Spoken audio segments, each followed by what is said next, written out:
curso do Saber Direito desta semana é de Direito Processual Previdenciário.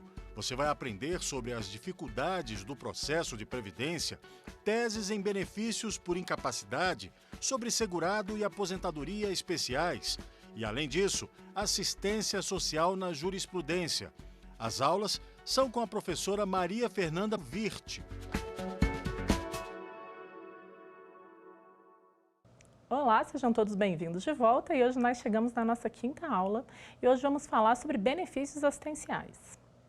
Antes de enfrentarmos aqui as teses e os problemas que encontramos na efetivação desses direitos no processo previdenciário, vamos retomar o princípio que norteia a assistência social, que é a solidariedade. Solidariedade é o princípio mais caro do nosso sistema e ele é um princípio mal compreendido. Muitas vezes confundimos solidariedade com caridade e achamos que é aquela situação de assistência. Lhe dou o que está me sobrando para você que tem menos que eu. Em verdade, o princípio da solidariedade surgiu relacionado ao princípio da fraternidade, que é o princípio do irmão, de sermos iguais. Então, não é porque tenho muito e me sobra que posso lhe dar um pouco. É porque sou como você, então me preocupo com você. Esse é o princípio básico da assistência social. Então, sei que você é como eu, você é meu irmão e você tem que ter, sim, condições mínimas de sobrevivência e de dignidade. É mais do que caridade, é emancipação, é conferir ao cidadão autonomia, participação social, engrandecimento, crescimento pessoal. A gente tem que ter isso bem em mente quando lidamos com esse tipo de benefício.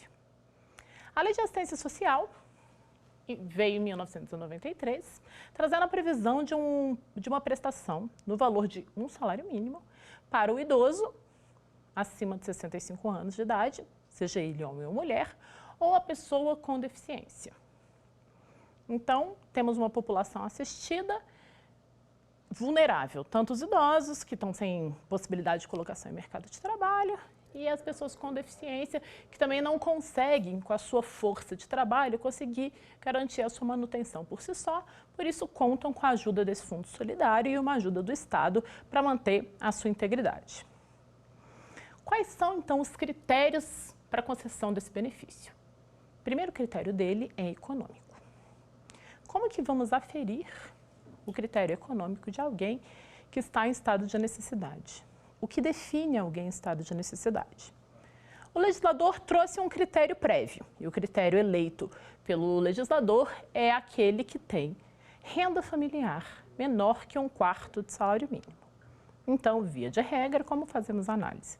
Olhamos aquele idoso ou aquela pessoa com deficiência que está pleiteando benefício, olhamos em que núcleo familiar ela está inserida, fazemos a média per capita da renda daquela família, para verificar se está no valor abaixo de 1/4 de salário mínimo.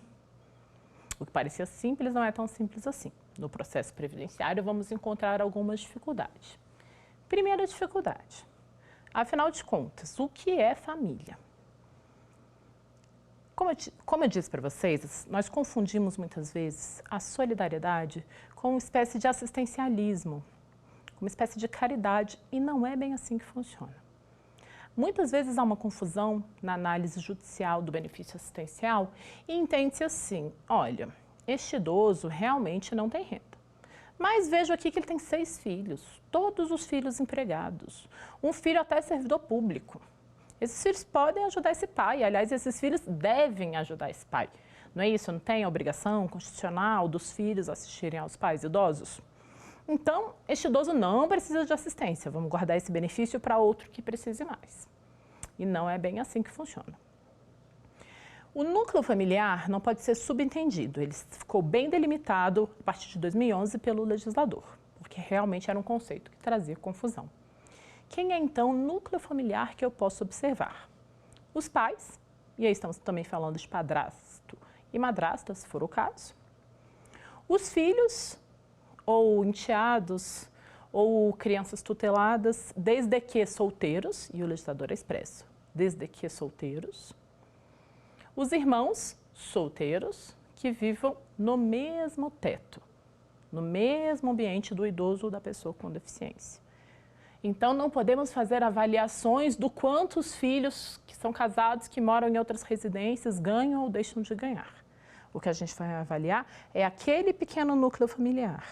E se tem um filho casado, morando com este idoso, e esse filho casado ganha R$3.000, então o idoso não faz mais jus ao benefício? Faz, porque só vamos considerar a renda dos filhos solteiros. O filho casado compõe um outro núcleo familiar e a renda dele não vai entrar aqui no cômputo da renda da pessoa com deficiência ou deste idoso.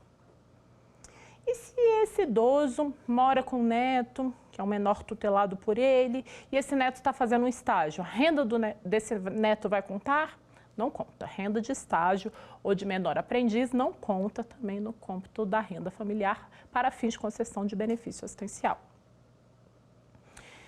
E se é um idoso, temos um idoso que nunca trabalhou, que não tem registro no CNIS, então ele não tem renda, mas a esposa desse idoso trabalhou como doméstica, aposentou, ganha uma renda de um salário mínimo. Então, se a gente pega um salário mínimo e só moram os dois idosos na casa, a renda per capita seria meio salário mínimo, eles não fariam jus à prestação, é isso mesmo? Também não é isto.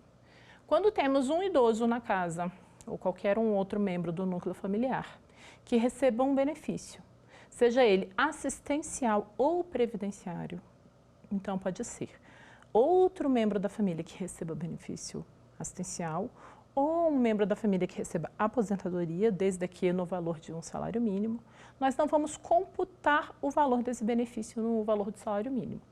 Então, a esposa recebe a aposentadoria de um salário mínimo, não vamos computar esse valor, então a renda deste idoso é zero, é nada, então ele faz jus e preenche o requisito para a concessão do benefício assistencial. Mas não podemos, se a aposentadoria é próxima ao salário mínimo, aí podemos, aí não. A regra é um salário mínimo. E algumas pessoas perguntam, e não é estranho? Veja bem, temos ali um casal de idoso, os dois vulneráveis. O marido pede primeiro, recebe o benefício, já está lá recebendo um salário mínimo. Então, aquele casal de idosos vivia sem renda, já recebeu do Estado a concessão do benefício assistencial de um salário mínimo. Já não estaria ele protegido? Já não teria encerrado a proteção social devida pelo Estado, aquele casal? Por que não computar a renda daquele benefício assistencial e conferir também à esposa um benefício assistencial? A gente não estaria protegendo duas pessoas da mesma casa? Isso não estaria fora da política de assistência? Não está. E vamos resgatar nosso primeiro conceito. Isso não é caridade. Não é garantir o mínimo para uma sobrevivência, só para a pessoa não morrer de fome. Não confundam isso.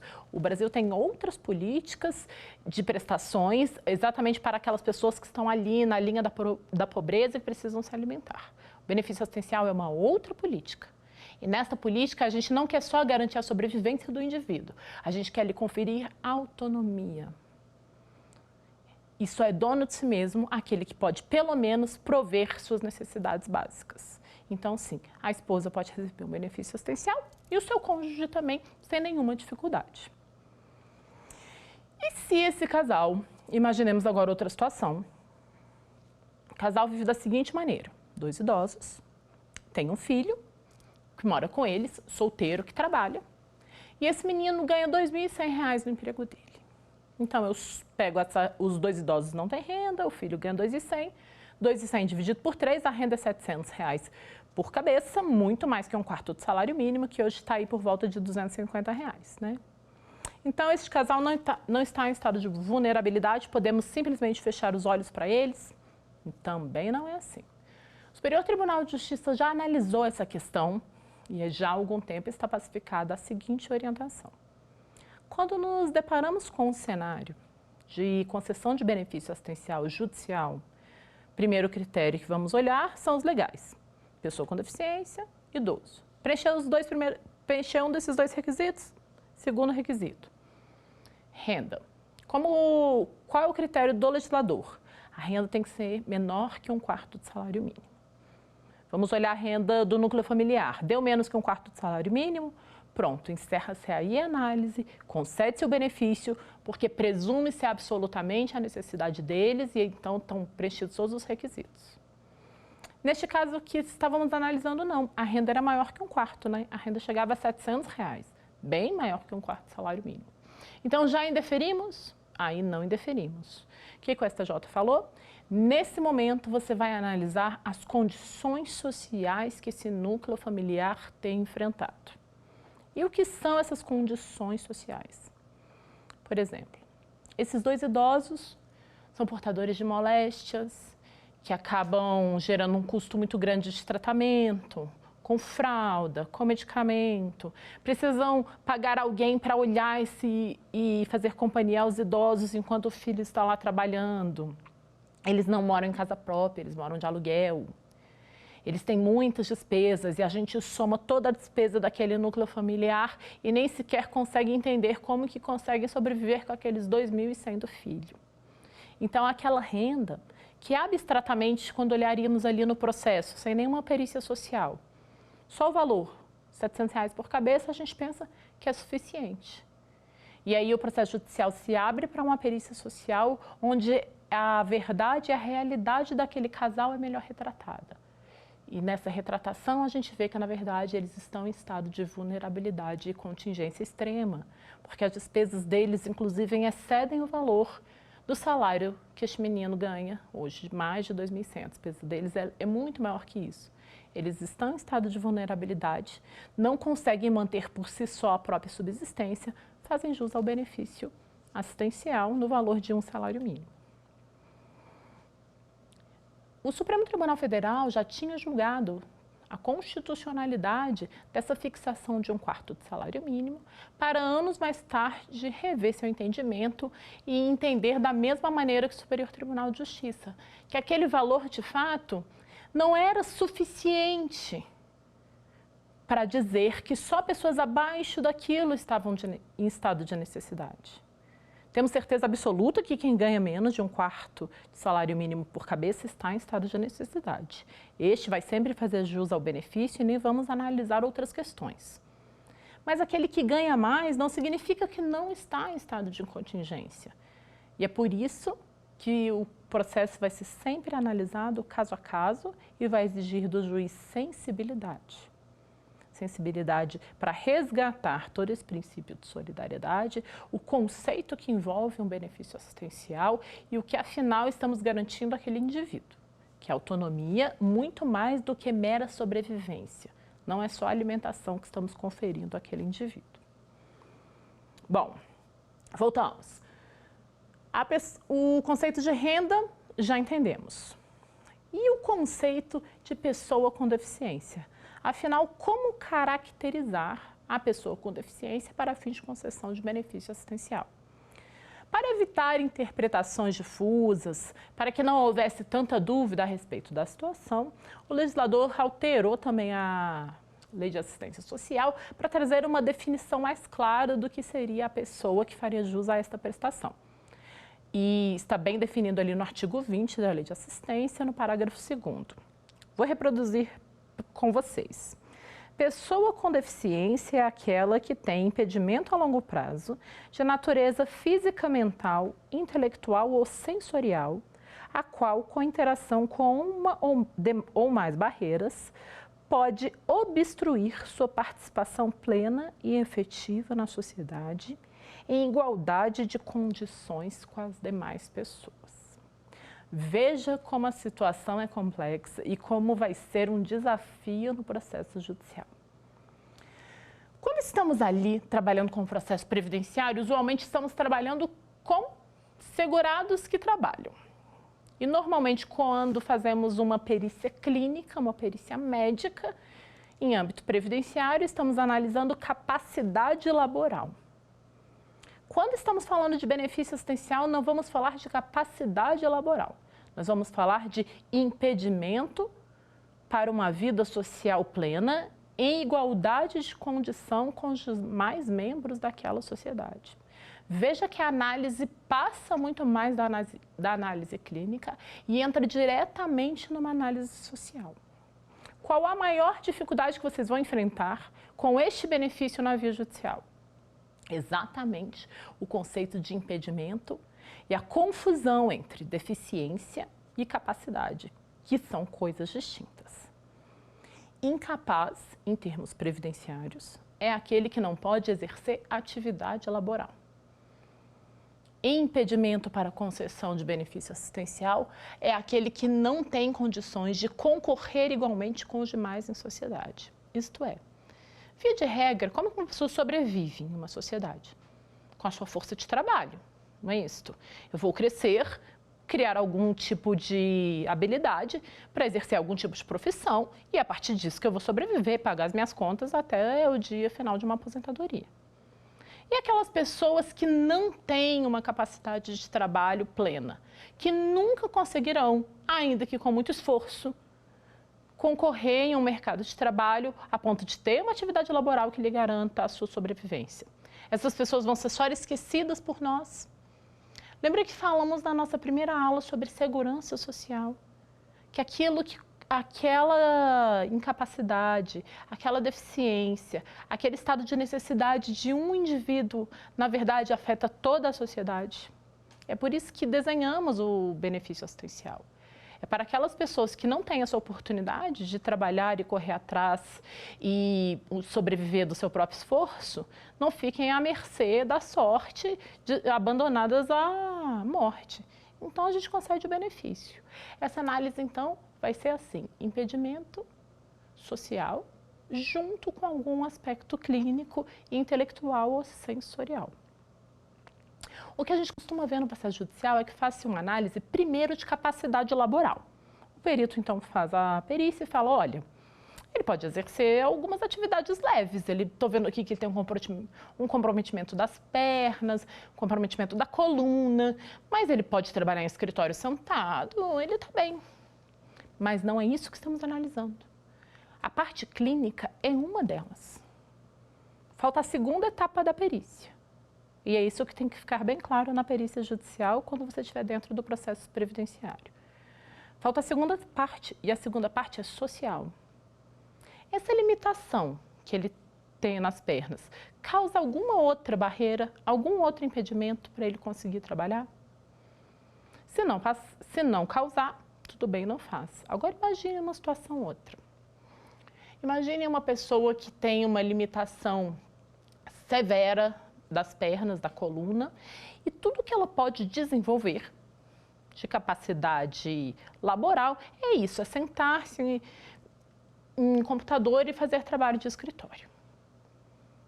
Tem uma capacidade laboral ali residual? Tem. Faz jus ao benefício assistencial? Não sei, tem que fazer o estudo social.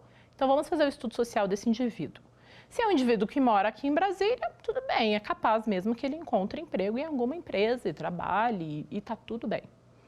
Mas se não, se é uma pessoa que vive numa cidade, que vive basicamente de trabalho na agricultura e não tem nenhuma possibilidade de colocação de trabalho em escritório.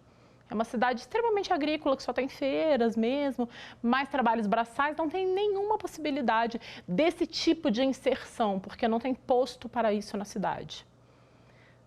Está vendo que a deficiência que ele tem encontra uma barreira social específica da realidade dele?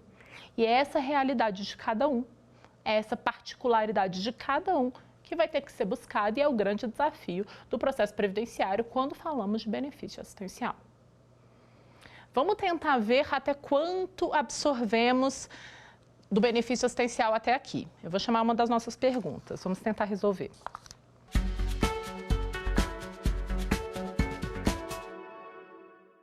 Quanto ao critério econômico para a concessão de benefício assistencial, é correto afirmar: deve-se observar a renda dos filhos do beneficiário, mesmo que morem em endereço diverso. O benefício é devido somente àqueles que vivem em condição de miserabilidade. Verificada a renda familiar inferior a 1/4 do salário mínimo, é dispensável a análise social. O laudo social abrange aspectos como higiene e estado de conservação da moradia. Então, vamos ver qual é a nossa resposta certa? E a nossa resposta certa é a letra C. Tudo que está certo aí é que, verificada a renda familiar inferior a 1/4 do salário mínimo, o benefício é devido e não precisa fazer uma análise social. Por que falamos de condição de higiene da casa? Porque não é incomum vermos isso. Uma análise social que acaba denegrindo a imagem da pessoa e faz comentários dessa já esse, do tipo: a casa estava limpa, bem arrumada, o autor da ação estava aciado e com roupas novas.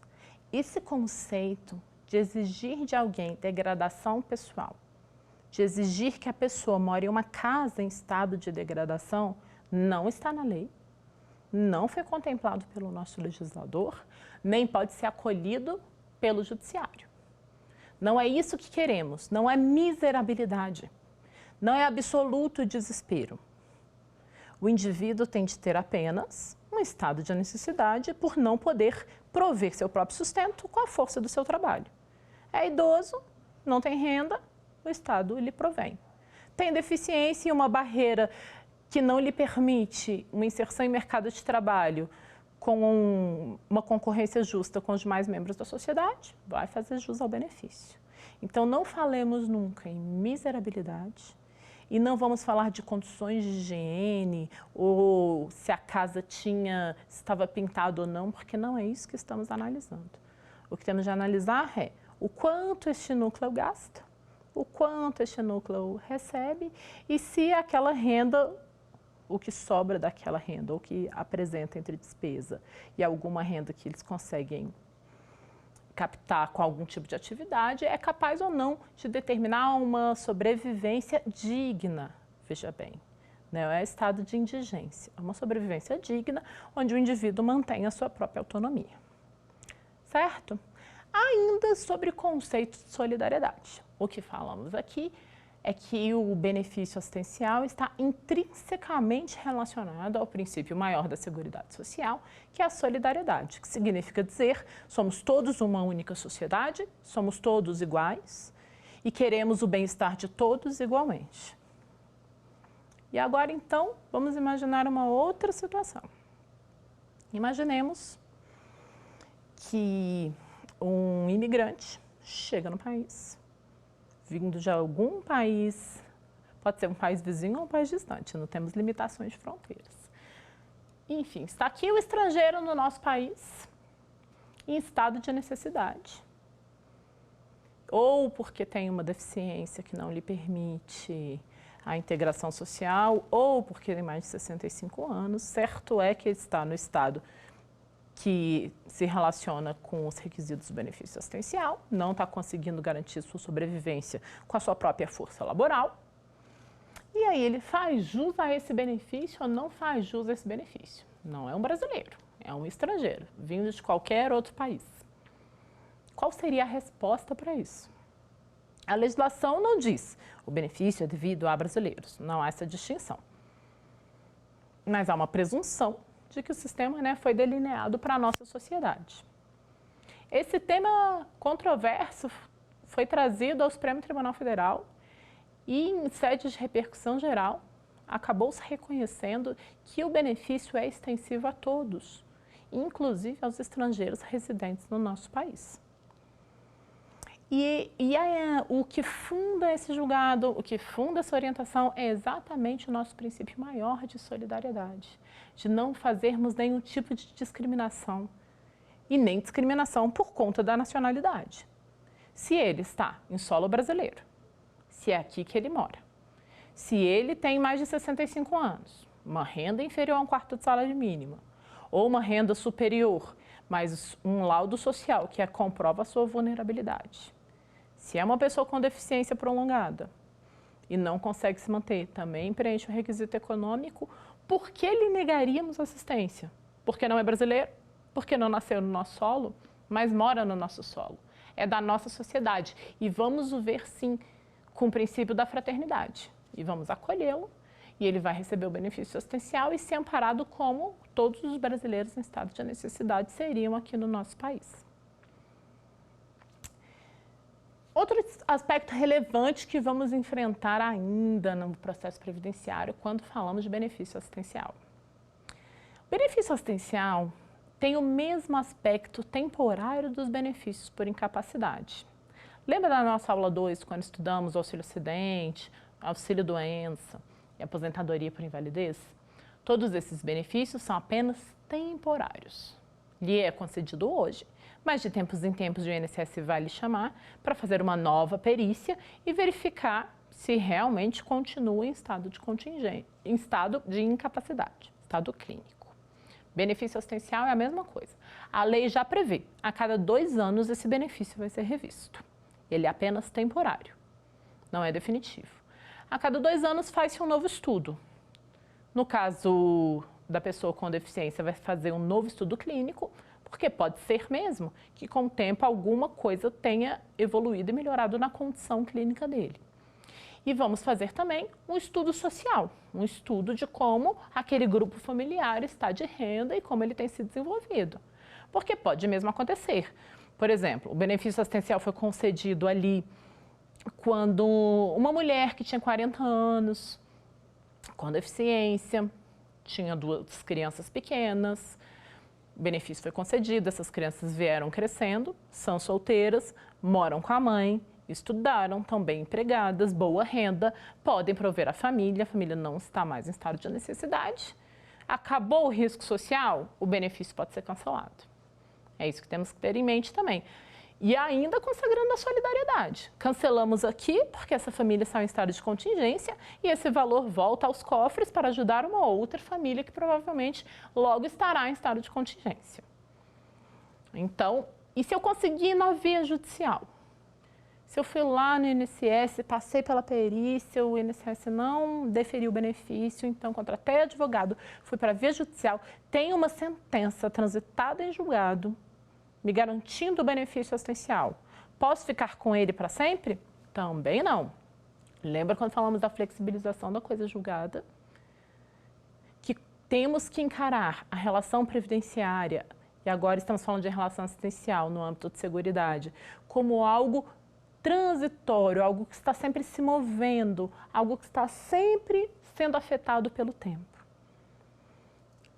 Então, mesmo que eu tenha uma decisão judicial me assegurando o benefício assistencial, isso não retira da autarquia previdenciária o poder e o dever de tempos em tempos me chamar, reavaliar tudo isso e ver se ainda continuo preenchendo os requisitos para ter a garantia daquele benefício, certo? E quando falamos de assistência social, eu quero chamar a atenção para vocês para um outro benefício. E esse benefício, em verdade, é previdenciário, mas o caráter assistencial dele é importante. Por isso, a gente vai trazer ele à discussão. E o princípio norteador dele no processo previdenciário é o mesmo que usamos no conceito de flexibilização de renda para concessão de benefício assistencial. Acabamos de falar que o Superior Tribunal de Justiça entende que, a despeito do legislador ter optado o valor de 1/4 de salário mínimo como critério eletivo para a concessão do benefício, admite-se que a pessoa ganhe mais do que isso, mais que 1/4 de salário mínimo, mas, comprovado o estado de vulnerabilidade, lhe concedemos o benefício. E é isso que chamamos de flexibilização do conceito de renda. Temos um outro benefício de caráter previdenciário, e digo que o caráter dele é previdenciário porque ele só é devido àquele trabalhador que contribuía à Previdência Social, então é contributivo, não assistencial, mas ele é um benefício destinado aos dependentes, que é o auxílio-reclusão. Auxílio-reclusão é um benefício extremamente mal visto na sociedade. Alguns chamam de bolsa-preso.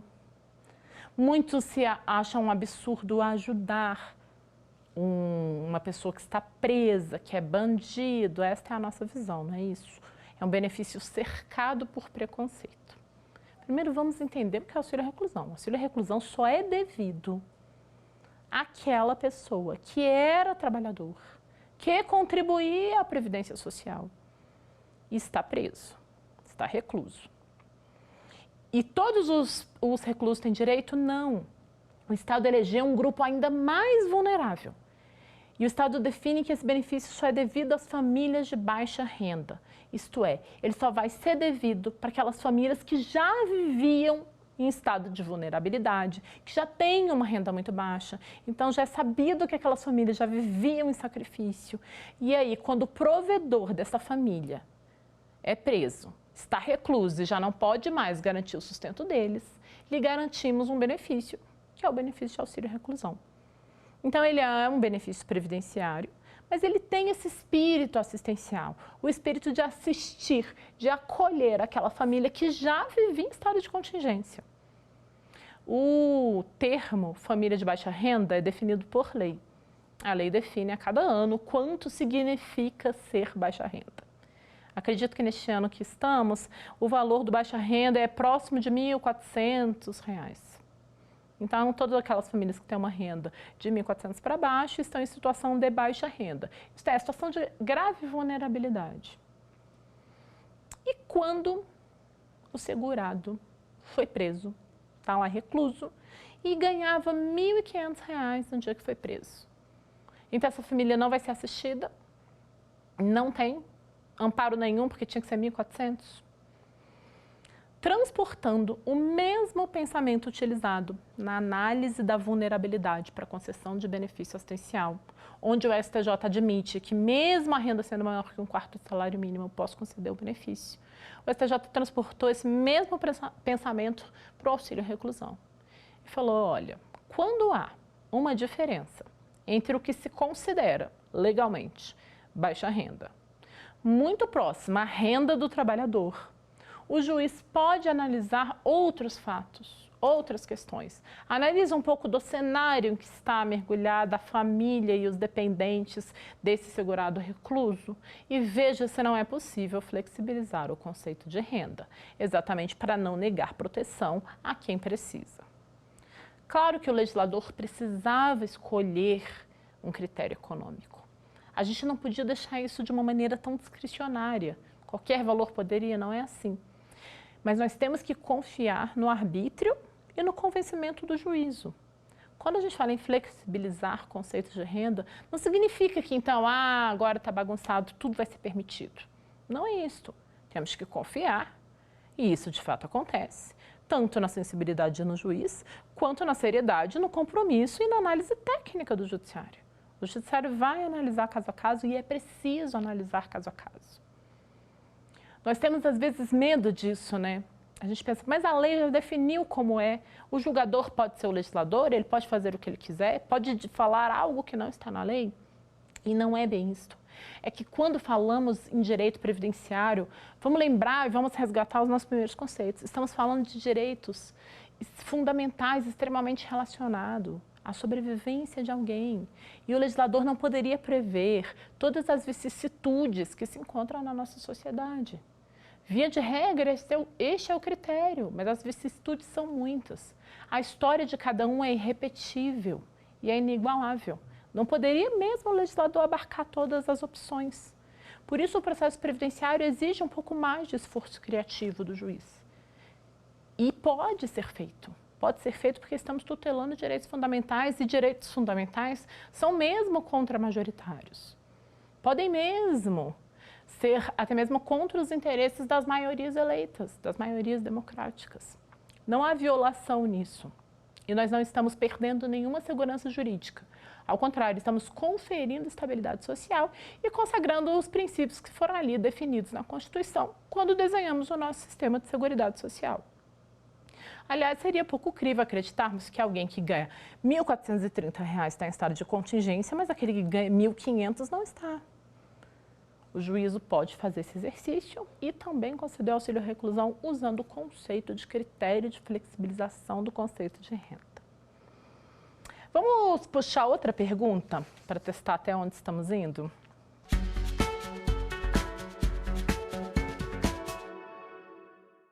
Quanto à análise da deficiência para fins de concessão do benefício assistencial, é incorreto afirmar. Pessoa com deficiência é aquela que não pode mais exercer a atividade remunerada. A deficiência envolve aspectos físicos, sociais, mentais e intelectuais. O impedimento deve ser de longo prazo, não algo temporário. Deve-se levar em conta as barreiras sociais enfrentadas pelo beneficiário. E então, essa resposta está muito fácil, não é? Vamos conferir, a resposta certa é a letra A. A pessoa com deficiência é aquela que não pode mais exercer atividade remunerada? Não é isto, né? Este seria um critério para concessão de benefício previdenciário por incapacidade, não é o que estamos analisando. No benefício assistencial é impedimento de uma vida útil e de uma vida em concorrência comum aos demais membros da nossa sociedade. Estamos falando aqui sobre poder dentro do processo judicial previdenciário. Garantir uma margem ao julgador, onde ele possa fazer uma melhor adequação da norma ou uma melhor interpretação da norma diante da realidade social que vem sendo trazida nos autos. Isso é muito importante. Estamos falando de processo previdenciário e não é um processo como qualquer outro. Esse é o princípio que viemos trazendo desde a nossa aula 1. Por exemplo, quando a gente está numa ação de contrato bancário, o que a gente espera é exatamente que se siga a lei, não é mesmo? Porque a gente precisa dessa segurança jurídica. Eu tenho que ter segurança quando eu assino um contrato bancário de que aquilo ali não será alterado e de que a lei que rege aquele contrato vai ser aplicada, da mesma forma que o banco precisa dessa segurança. Então não é bom e não é ideal que numa ação assim o judiciário crie ou se afaste da lei. Mas quando a gente fala de uma ação previdenciária, estamos falando de realidades sociais, de tal forma distinta, de tal forma heterônoma, que pode ter tantas realidades inimagináveis que não se pode mesmo esperar que o legislador poderia prever todo tipo de situação. E está tão interligada com a sobrevivência de alguém que a gente pode, sim, ampliar o poder judicial e permitir uma melhor interpretação e uma melhor adequação das normas à realidade social. E foi pensando assim que o Superior Tribunal de Justiça acabou por consolidar, em recurso especial repetitivo, a orientação de que o adicional de 25% previsto na legislação, tão somente para as aposentadorias por invalidez, poderia ser também estendido aos beneficiários de aposentadorias voluntárias. Tese grande, né? Vamos entender o que se trata e por que ela está aqui na aula de benefício assistencial. O que temos lá na Lei de Benefícios, na 8.213? No artigo 45, quando o legislador trata tão somente de aposentadoria por invalidez, ele afirma o seguinte: aquele aposentado por invalidez, se por acaso a invalidez lhe acometer de tal maneira que ele demande a ajuda de terceiros para conseguir ter uma vida independente, lhe adicionaremos 25% no valor da aposentadoria para que ele possa custear aquela ajuda de terceiro. Então, e não precisa que essa ajuda do terceiro seja verificada ali no momento da concessão da aposentadoria por invalidez. Ela pode ser superveniente. Então, eu tenho 30 anos de idade, sofro hoje um acidente que me deixa tetraplégico. Não posso ter uma vida independente, preciso de alguém para me ajudar nos cuidados básicos de alimentação, de asseio, de transporte. Recebo a minha aposentadoria, calculo a minha RMI, R$3.000, vou receber o adicional de 25%, então o valor de R$750, para me ajudar a custear essa ajuda desse terceiro. Pode ser ali, então, no momento da concessão, ou pode ser superveniente. Sofri hoje um acidente, fiquei inválido, passei por perícia, estou aposentado por invalidez. Daqui a 5 anos, o meu estado de incapacidade se agrava, fica ainda mais difícil, perco o movimento das pernas, passo a usar cadeira de rodas, já não tenho mais o controle fino dos braços, preciso de ajuda na alimentação, no asseio pessoal. Vou à autarquia previdenciária, peço adicional de 25%, certo? E se eu não aposentei por invalidez, como previu o legislador? Aposentei voluntariamente. Fui lá, contribuí 30 anos, eu mulher, contribuí 30 anos, aposentei, com saúde ainda. Passados 15 anos, estou acometida por moléstia tal que preciso e demando da ajuda de terceiros. Ou não, aposentei por idade, esperei até 60 anos de idade, tinha saúde quando aposentei. Passados 10 anos, tenho agora 70 anos, já preciso de ajuda de terceiros porque estou acometida por moléstia que me retira a autonomia. Não farei jus ao adicional de 25%. Como enfrentar isso no processo judicial. Como isso deveria ser interpretado e como isso foi interpretado pelo Superior Tribunal de Justiça. Primeiro que uma questão dessa só é levada à justiça exatamente por lhe faltar lei, certo? Se a lei previsse esse adicional a todos os aposentados, no judiciário essa questão não chegava.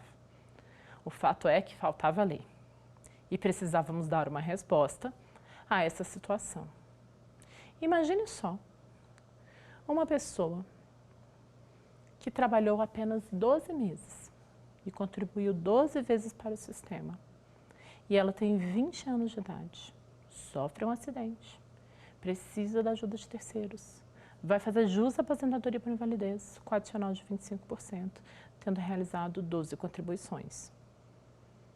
Isso está tudo dentro do sistema configurado pelo legislador.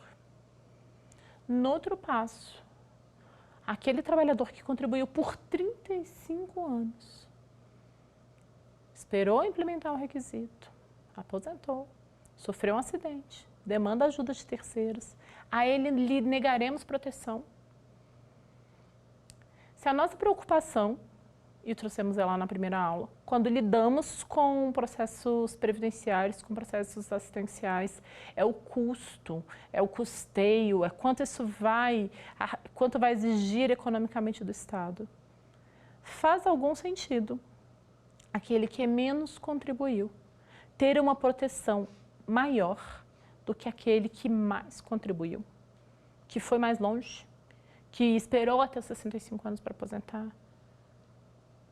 E a superveniência da incapacidade não é desejada nem programada por nenhum dos três. Então, conferimos assistência só aqui ao rapaz de 25 anos, aquele que contribuiu 35 e aquele que aposentou aos 65 pode demandar ajuda de terceiros que não será assistido. E o princípio da solidariedade. E foi interpretando a condição dessa prestação e desse adicional que o Superior Tribunal de Justiça concluiu pelo caráter assistencial dessa prestação. Não há um custeio específico para ele, o trabalhador não tem que custear, nem o empregador tem que pagar nenhuma parcela a mais para um fundo para esta prestação, então ele tem um caráter meramente assistencial. E podemos assistir só um pedacinho do grupo. Então, temos 3 aposentados, um aposentado por invalidez, um aposentado por idade e um aposentado por contribuição. Os 3 são aposentados, estão na mesma condição previdenciária. Os 3 foram cometidos por uma moléstia que demanda a ajuda de terceiros, lhe retira autonomia para a vida pessoal. E só vamos assistir um deles, os outros deixaremos para lá. E onde está o nosso princípio solidário? O mesmo pensamento ali, transportado pelo Supremo Tribunal Federal, quando ele fala que o benefício assistencial também é devido por estrangeiro, porque não devemos discriminar ninguém, porque não devemos fazer diferenciação. É o mesmo princípio que norteia a solidariedade. Somos todos irmãos, somos todos iguais, estamos todos na mesma condição de igualdade e no mesmo pé de condição, neste caso, de necessidade. Vamos proteger um e desproteger 2? Não vamos. Vamos proteger os 3.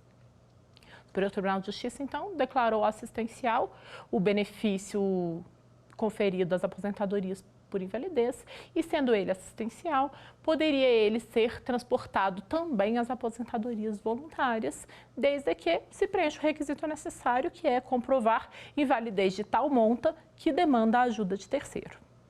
Certo? Consagramos aqui o espírito da solidariedade, da não discriminação e, mais ainda, um princípio caro ao direito, que é o nosso compromisso, firmado inclusive em tratado internacional, de total assistência, total preocupação e uma política de proteção efetiva às pessoas com deficiência.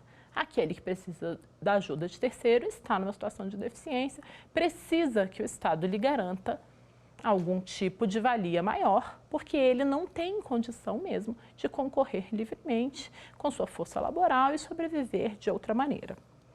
Certo? E temos ainda um outro desafio quando falamos de benefícios assistenciais. Imagina aqui, vamos lembrar da nossa aula 3, trabalhadores rurais.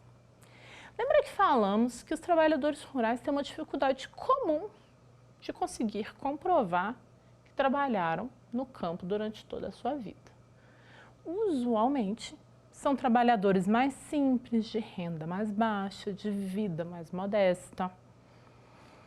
Pessoas que durante sua vida não tiveram grande êxito de juntar grandes economias. Isso é usual nesta realidade. Então ele chega ali no processo previdenciário judicial e tenta fazer a comprovação da atividade rural. Já vimos que eram muitos obstáculos que se levantavam nesse reconhecimento, certo? São muitas as situações de dificuldade. E aí ele tem alguma prova material que o juízo não entendeu o suficiente, ele não conseguiu achar testemunhas suficientes, as testemunhas que ele tinha eram muito incipientes, não conseguia falar exatamente todos os anos que ele trabalhou, não conseguiram convencer o juízo. Ele ficou ali sem conseguir o reconhecimento da aposentadoria rural, mas o juiz, usando o princípio também que já tratamos na primeira aula, decidiu estender a interpretação do pedido e falou, olha, realmente você não conseguiu me comprovar a sua atividade rural, mas eu estou vendo que o senhor é idoso, o senhor já tem 65 anos de idade, estou vendo que o senhor não tem nenhum registro no CNIS, então o senhor não tem uma chance de aposentadoria, estou vendo que o senhor não tem renda, vive o senhor e a sua esposa também não tem registro no CNIS, também não goza de uma aposentadoria. Então, estou vendo que o senhor preenche o requisito de benefício assistencial. Não preciso nem fazer perícia, né? O senhor não tem nenhuma renda. A senhora, sua esposa, também não. Preenche o requisito de menos de 1/4 de salário mínimo, que é a presunção absoluta do estado de necessidade. Então, eu vou lhe definir um benefício assistencial, para que você não fique desassistido. E ele recebe o benefício assistencial. Essa situação pode acontecer dessa forma, na via judicial, mas também pode acontecer na via administrativa e também não é incomum. Chegar no INSS com toda a documentação para tentar comprovar sua condição de trabalhador rural, não ter êxito em fazê-lo, e aí a autarquia acaba lhe concedendo o benefício assistencial, ou algumas vezes as pessoas são acompanhadas por alguém que foi com eles na via administrativa, que tentou a concessão do benefício e não conseguiu. Certo é que o trabalhador rural recebe a aposentadoria de um salário mínimo, benefício assistencial, valor de um salário mínimo. Muitas vezes as pessoas nem sabem que o que elas recebem é benefício assistencial e não aposentadoria. Não é incomum, e vocês que vão trabalhar com direito previdenciário vão esbarrar muitas vezes com essa situação, de um senhor idoso afirmar-se aposentado e quando a gente vai conferir, ele na verdade está em gozo de benefício assistencial. Ele acreditava estar aposentado porque ele tinha documentação de trabalhador rural. O valor é o mesmo, o benefício é sempre um salário mínimo, então ele não compreende muito bem essa diferença e fica ali em gozo disso. Então vamos continuar focando nesse trabalhador. Foi lá, tentou comprovar a condição de trabalhador rural, não conseguiu, está em gozo de benefício assistencial. Ele entende até que aposentado está, a senhora dele também entende que aposentado ele está, recebendo um salário mínimo. Muitas pessoas não têm conhecimento suficiente para saber a diferença, porque se ele fosse aposentado, ele fazia jus ao 13º salário, que não é o caso dele. O benefício assistencial são apenas as 12 prestações contínuas. Mas, enfim, fato é que ele está lá recebendo benefício, a família está vivendo, está pagando as contas, está tudo indo muito bem, até que esse senhor venha a falecer. E quando ele falece, a senhora dele pensa, agora eu vou fazer jus à pensão por morte. Agora eu vou lá na autarquia previdenciária, vou fazer agendamento e vou pedir a pensão. Essa senhora chega no INSS, faz o requerimento do benefício e é indeferido. Isso porque o benefício assistencial ele tem caráter personalíssimo. Então, ele não é transmissível aos dependentes. Personalismo por quê? Porque ele precisa que aquele indivíduo preencha todos os requisitos para concessão do benefício. Se aquele indivíduo não preenche, ele não tem, e se ele preenche, é a condição dele, é pessoal. Isso não se transmite, então não pode ser convertido em pensão por morte. E aí a esposa recebe a negativa e fica ali desamparada. Muitos devem estar pensando, mas nesse caso ela pode pedir benefício assistencial, tá fácil, né? Como o marido dela um dia recebeu, inclusive ela já podia até estar recebendo antes dele falecer. Olha só, ela pediu benefício assistencial que está tudo certo, não é isso? Vamos pensar se é isso mesmo. Duas ponderações a fazer.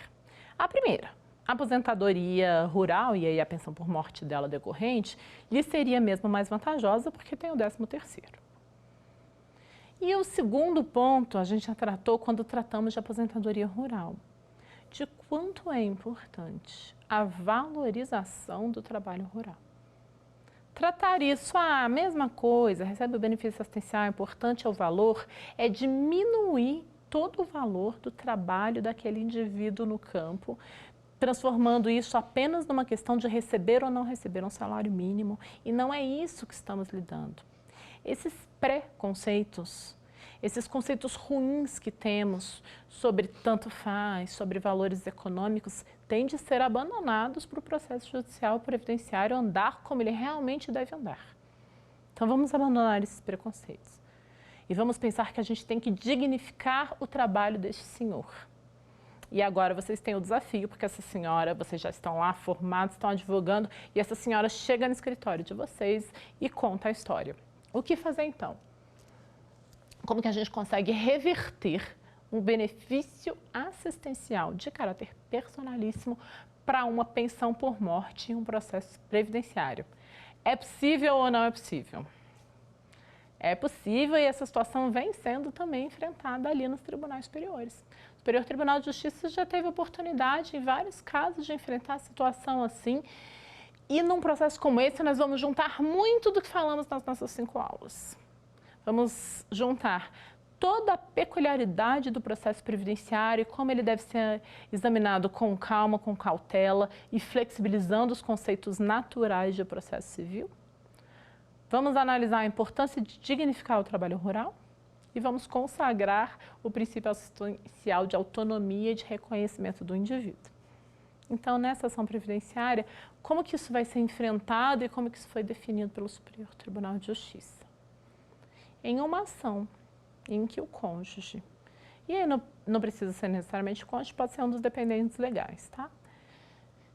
Requer pensão por morte decorrente de um beneficiário de benefício assistencial, mas em que se alega que aquele benefício assistencial, em verdade, foi concedido erroneamente, porque não reconheceu-se a sua condição de trabalhador, que é o que ele era em verdade, nesses casos pode o judiciário reexaminar toda a questão daquele que faleceu, para ver primeiro se ele preenchia todos os requisitos para o benefício previdenciário e não assistencial, que era o que ele estava em gozo. E essa situação não acontece só com trabalhadores rurais, não. Ela pode acontecer também, e aí é bom que a gente está recapitulando todas as nossas aulas, em questão de incapacidade. Eu tinha ali um trabalhador em estado de incapacidade, que estava mal, foi à perícia judicial, a perícia judicial verifica que incapaz mesmo ele está, mas acaba que o juízo nos convence da qualidade dele de segurado e lhe dá um benefício assistencial em razão da deficiência limitante. E aí? E ele morre, não faz jus à pensão por morte? Pode fazê-lo. Da mesma maneira ali do trabalhador rural, a esposa vai aos autos, comprova que na verdade ele era sim trabalhador, por exemplo, não tinha um registro no CNIS porque o empregador dele não fez recolhimento previdenciário à época, mas ela acabou conseguindo as provas de que ele estava trabalhando numa empresa no momento que adquiriu a deficiência, aquele benefício assistencial da pessoa com deficiência foi concedido equivocadamente, ele na verdade fazia jus a um benefício previdenciário e aquilo ali judicialmente pode se convolar em uma pensão por morte. É bom pensar nesse exemplo que ele acaba juntando e fazendo uma síntese de tudo que vimos no decorrer das nossas 5 aulas e de como o processo previdenciário tem nuances específicas para trazer realidades específicas de situações imprevisíveis que nem mesmo o legislador poderia suscitar. Vamos testar o nosso último conhecimento? Vou chamar a nossa última pergunta.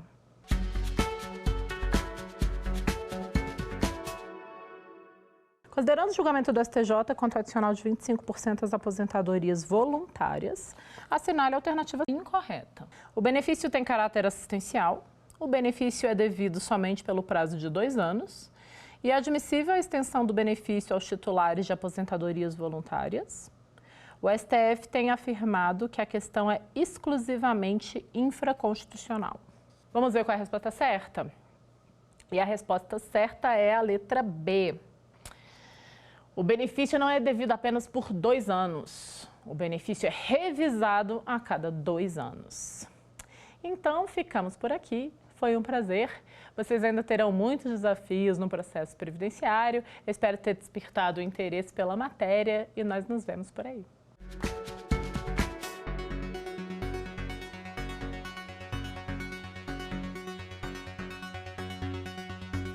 Quer dar uma sugestão de tema para os cursos do Saber Direito? Então mande um e-mail para a gente, saberdireito@stf.jus.br, ou entre em contato por WhatsApp.